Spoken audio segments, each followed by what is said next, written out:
Assalamualaikum warahmatullahi wabarakatuh. Saya Irma Agustina, NIM E20191176 dari Prodi Perbankan Syariah 4, Fakultas Ekonomi dan Bisnis Islam. Kali ini saya akan menanggapi atau mereview materi yang telah disampaikan oleh Bapak Abdul Wahdud yang berjudul Kebijakan Moneter dalam Perspektif Ekonomi Islam. Langsung saja pada pengertian kebijakan moneter. Pengertian kebijakan moneter adalah seperangkat kebijakan ekonomi yang dibuat untuk mengatur tingkat uang yang beredar di masyarakat. Jadi, pemerintah memiliki peran untuk mengatur jumlah uang yang beredar agar tidak terjadi kelebihan uang yang beredar atau kekurangan uang yang beredar di masyarakat. Ada dua jenis kebijakan moneter. Yang pertama adalah kebijakan ekspansif. Kebijakan ini dibuat untuk meningkatkan jumlah uang yang beredar, tujuannya untuk mengatasi pengangguran dan meningkatkan daya beli masyarakat. Usaha pemerintah dalam meningkatkan jumlah uang dapat diambil contoh seperti menurunkan suku bunga atau membeli surat-surat berharga agar tidak terjadi deflasi. Yang kedua adalah kebijakan kontraktif. Kebijakan ini untuk mengurangi jumlah uang yang beredar, dilakukan saat negara mengalami inflasi. Agar tidak terjadi inflasi atau banyaknya jumlah uang yang beredar di masyarakat, pemerintah dapat menjual sertifikat-sertifikat dan juga menaikkan suku bunga.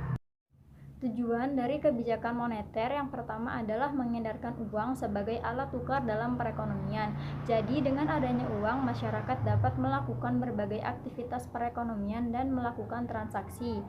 Kemudian menjaga kestabilan harga dan ekonomi dan meningkatkan kesempatan kerja. Kemudian ada memperbaiki neraca perdagangan masyarakat. Selanjutnya ada 6 instrumen dalam kebijakan moneter. Instrumen yang pertama adalah kebijakan operasi pasar terbuka. Jadi pemerintah itu mengedarkan uang melalui operasi pasar terbuka. Contohnya membeli obligasi dan melakukan pinjaman. Yang kedua ada kebijakan diskonto. Dan yang ketiga ada kebijakan cadangan kas. Jadi, apabila jumlah uang yang beredar terlalu sedikit, maka pemerintah akan mengurangi cadangan pada bank sentral. Begitu juga sebaliknya, apabila jumlah uang yang beredar terlalu banyak, maka pemerintah akan menambah cadangannya pada bank sentral. Yang selanjutnya ada kebijakan kredit ketat. Kebijakan ini dibuat untuk mengurangi jumlah uang yang beredar di masyarakat. Contohnya, pemerintah membeli surat-surat berharga agar mengurangi tingkat uang yang beredar. Selanjutnya ada kebijakan dorongan moral dan juga kebijakan menyesuaikan tingkat suku bunga. Selanjutnya adalah kebijakan moneter dalam ekonomi Islam. Ada beberapa mazhab yang mendasari instrumen kebijakan moneter dalam ekonomi Islam. Mazhab yang pertama adalah mazhab Iqtisyaduna. Mazhab ini adalah mazhab yang dikembangkan oleh Muhammad Baqir As-Sordar. Jadi mazhab ini mengatakan bahwa tidak ada kebijakan moneter karena dalam sistem perbankan hampir tidak ada dan penggunaan uangnya sangat minim. Maka tidak ada alasan untuk melakukan perubahan terhadap penawaran akan uang. Menurut mazhab ini, ekonomi memiliki bentuk perekonomiannya sendiri. Mazhab yang selanjutnya adalah mazhab mainstream, di mana mazhab ini dikembangkan oleh Abdul Manan, Syukurdawi, dan sebagian besar yang diikuti di Indonesia. Mazhab ini mengatakan bahwa tujuan dari kebijakan moneter adalah memaksimalisasi alokasi sumber daya untuk kegiatan ekonomi yang produktif. Karena di dalam Al-Quran melarang praktek penumpukan uang, maka mazhab ini merancang instrumen kebijakan yang ditujukan untuk mempengaruhi besar kecilnya permintaan akan uang.